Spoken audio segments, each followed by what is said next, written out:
As many of you know, the IRS has been delayed in processing 2020 tax refunds. COVID-19 and the IRS shutdown is largely to blame for this. However, a recent update has confirmed that the IRS has flagged over 5.2 million tax refunds for identity fraud. And for these taxpayers, this means an even longer delay. But there is some good news, which could mean an even larger refund once your refund is processed. I'm Crystal, CPA at Life Accounting, and by the end of this video, you'll understand what's causing more delays in tax refunds, how to know if your return was flagged for identity fraud, if you qualify for more money from the IRS, and a lot of you do, and tips for preventing refund delays due to identity fraud in the future. If all that sounds good, please give this video a like and let's dive right in.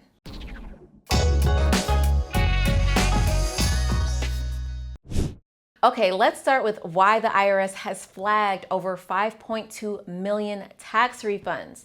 The reason is tax fraud, and more specifically, identity fraud. There has been a 50% increase from 2019 in flagged tax refunds due to potential identity fraud.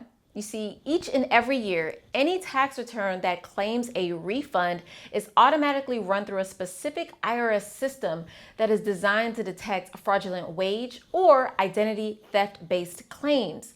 This process has prevented over $2.5 billion in losses in 2019 by preventing refunds from getting in the wrong hands. Unfortunately, a large portion of refunds being flagged for identity fraud are not actually fraudulent, and this issue was compounded even more in 2020, especially since the IRS notifies taxpayers of refund concerns via mail, and both sending and processing taxpayer letters were delayed last year.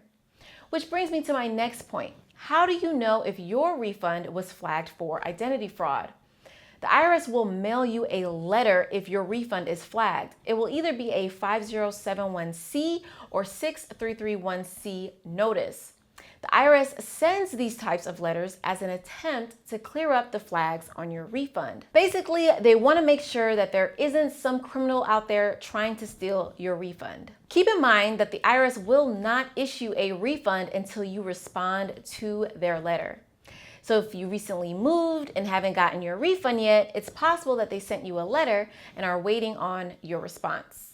If you did receive a letter regarding a delayed refund due to identity fraud, the IRS letter will describe how you can verify your identity. In many cases, you'll be given the option to verify your identity online at irs.gov using secure access. The process of setting up secure access takes about 15 minutes, but once you do, you'll be able to access your IRS account online and perform different activities like verifying your identity with them. If you're unable to access your account online, then you would need to call the IRS directly and the agent may be able to verify your identity over the phone. Worst case scenario, you may have to schedule an appointment at an IRS office, and you can do so by calling this number.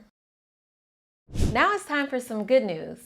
If you expect to receive a refund but have been waiting longer than 45 days after the filing deadline, by law, the IRS is required to pay you interest on your refund. Just as taxpayers are required to pay interest on outstanding tax debts they owe to the IRS, that same rule applies to the IRS when they are late on the money they owe you. Just last year, when the IRS distributed tax refunds, it paid over $3 billion in interest owed to taxpayers on top of their refunds. Now, this only applies to individual taxpayers, so if you're a business taxpayer and your business is due a refund, don't expect an additional interest payment from the IRS. So how much will you receive in interest on your refund? Interest is paid at the legally prescribed rate and is adjusted quarterly, but in general, it's somewhere between 3 and 5%. The current interest rate for refunds is at 3%. Okay, but there's always a catch though, right? Of course.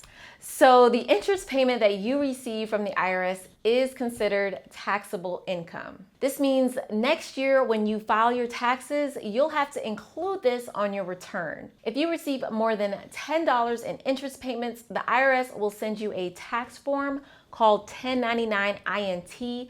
INT is for interest. You would use the information on this form to include on your tax return next year. So how can you avoid your return getting flagged for tax fraud?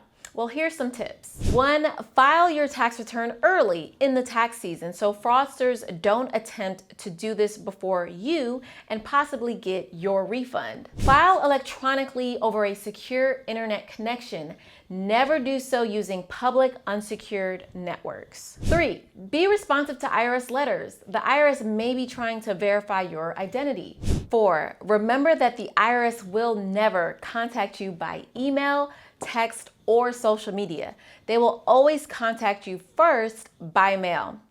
Phone calls do happen, but rarely, and you will receive several mail notices first. 5, thoroughly vet your tax preparer before giving them your personal information.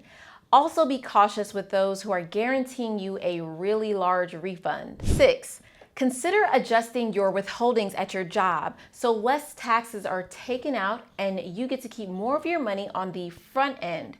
By doing this, you'd be owed a lower refund, and if you are a victim of tax fraud, less money is at stake. Also, fraudsters are less likely to go after lower refund returns. If you do think you may be a victim of tax fraud, the IRS has laid out specific steps of what to do on their website, or you can call this number. There you have it. I hope you found this helpful. If you did, please let me know in the comments and consider subscribing to our channel so you don't miss out on future videos. In the meantime, feel free to check out some of our other awesome videos coming up right now.